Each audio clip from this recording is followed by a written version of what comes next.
Gabe. We're here at the Murphy Engine Lab parking lot right now. And first of all, behind me we have our fuel shed where we store all of our fuels for our experiments, and we have a small testing area over there for some outdoor experiments. And then we'll head into the lab. Alright, so here's the entrance to the Murphy Engine Lab.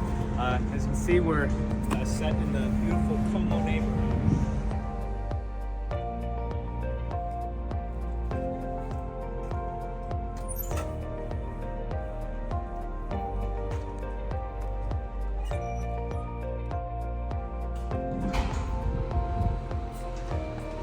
So this is the inside of the lab, and the first thing you'll see is a bunch of desks for just office space for all of the students. And then we also have the offices for the professors who work in the lab over here and down the hallway over here.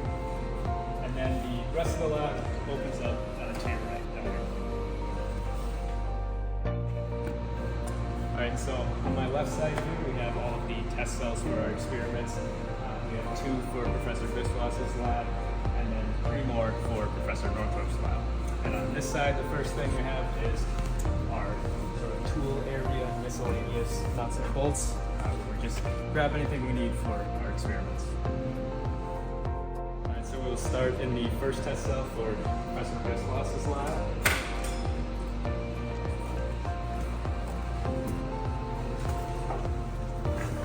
So this test cell is the control room for high pressure experiments in the other room, just beyond this wall.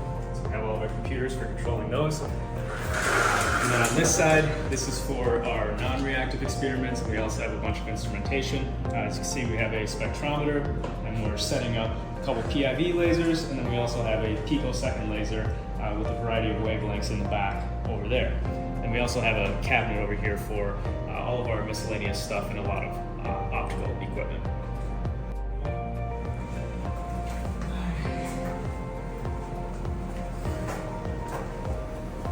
Alright, and then this test cell is where all of our high pressure reactive experiments are at. Alright, the first project in our test cell over here that I'll talk about is the miniature supersonic wind tunnel.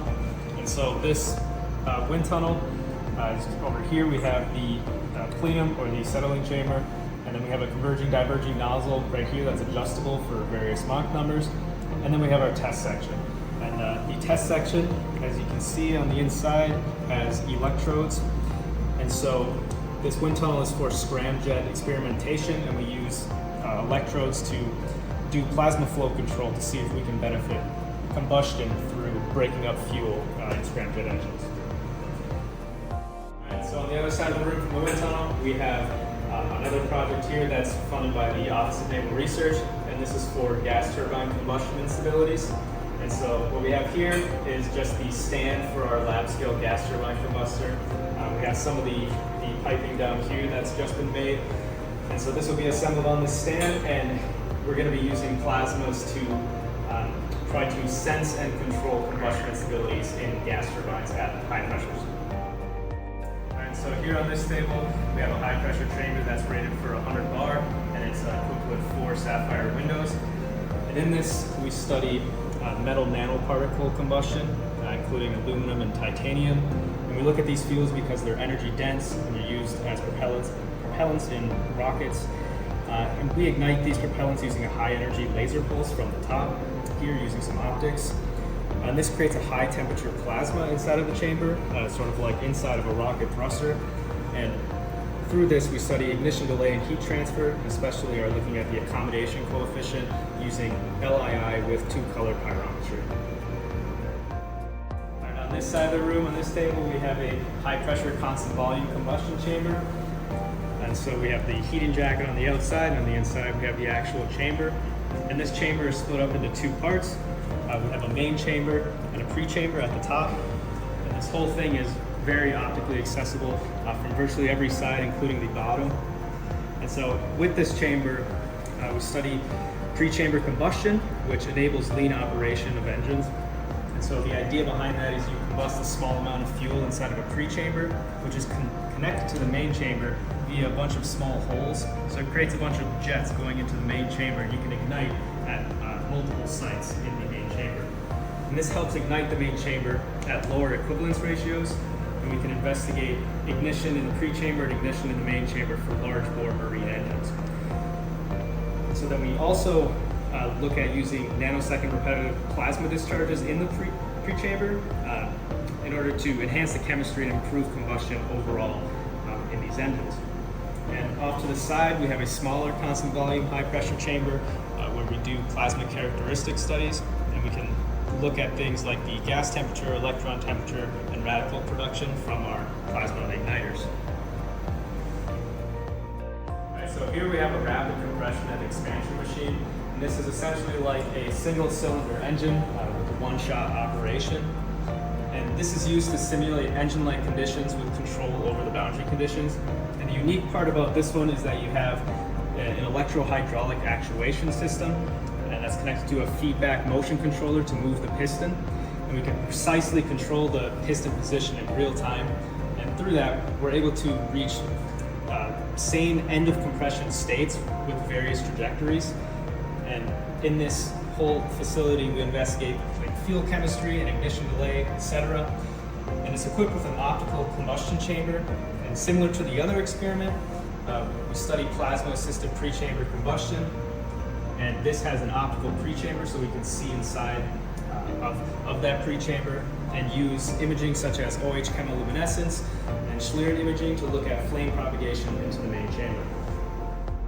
Back in the non-reactive test cell, we have another project that's funded by ARPA-E, and the application there is looking at flares that are used on oil refineries to burn off excess methane. And one of these problems with these flares is that just through natural operation and environmental factors such as crosswinds, you get a lot of unburnt methane going into the atmosphere. And so here we have a lab-scale flow reactor for enhancing methane destruction using plasmas. And this is just a small setup to improve plasma electrode designs for this purpose. And we use various plasmas such as RF plasmas and nanosecond discharges. And we look at conversion efficiency from methane to other gases such as hydrogen. Right, so on this side of the lab, we have our kitchen and conference room.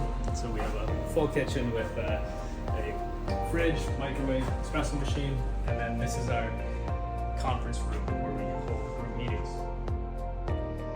Alright, so on this side, further down in the lab, we have more test cells with experiments going on. And then on the other side, we have our work area, a bunch of tables with ongoing projects, and then a bunch of tools to put together everything that we need here. Alright, so on the far end of the lab, we have more office space, just a bunch of computers for students to work at. And then on the far wall here, we have an entrance into the University of Minnesota Reuse Center, where we also have further storage against this wall.